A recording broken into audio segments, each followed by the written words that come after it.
Sabtu malam apabila mereka ingin bukan sebahagian daripada orang ramai yang menyertai konvoi untuk membantah kehadiran Trump dan juga membantah pembabitan Amerika dalam peperangan di Gaza. Jadi mereka dua telah ditahan, Encik Murtada dan juga Encik Mohsin, sejak daripada Sabtu telah dibawa ke Magistrate dan telah dipindahkan penahanan lanjut.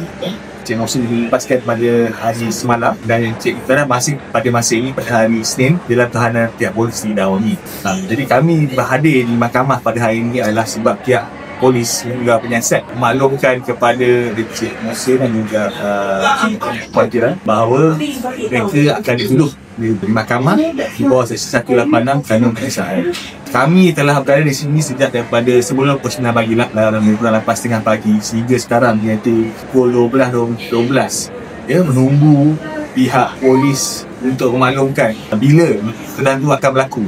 Kerana saya belum menguruskan urusan jaminan bagi kedua anak guam saya. Tetapi saya cari bahan baru setengah jam lepas saja Ayo memaklumkan kedatangan tidak akan diteruskan, Cipta akan dilepaskan di Akademi Dawangi. Jadi sia-sialah sebenarnya saya datang ke sini, Encik Mohsin datang ke sini dan juga isteri Murtada Wafira datang ke sini sebab kami datang sini sebab polis suruh datang.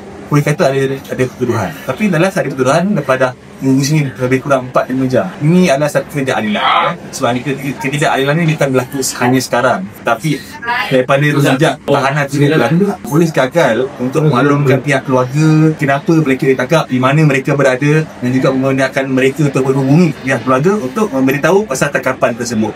Daripada sejak ditangkap sehingga dilepaskanlah, peguam juga tidak dapat hadir ataupun tidak dapat berjumpa dengan anak guam mereka yang berada dengan tahanan itu. Saya percaya Encik Taufik ada cuba untuk berjumpa pada hari Sabtu tapi tidak dibenarkan oleh pihak polis. Saya cuba hubungi pihak Balai Polis Dawangi pada hari Ahad. Tidak biasa mereka dengan memberitahu saya dengan mengesahkan bahawa anak guam saya ditahan di Balai Polis Dawangi. Ini semua mengatakan pihak polis telah menangkap tanpa asas, tidak ada apa jenayah telah dilakukan. Dia sahaja unsur politik untuk menjaga imej kerajaan dan menindakkan hak rakyat Malaysia untuk berhimpun. Bukan hanya mereka telah menghalang hak rakyat untuk berhimpun, tapi juga telah menghalang hak ataupun menghentikan hak anak guam saya terhadap untuk berunding dengan peguam. Itu juga merupakan satu hak yang dilindungi dalam pelbagai persekutuan. Pihak polis ni memang berangai tak ikut prosedur ke.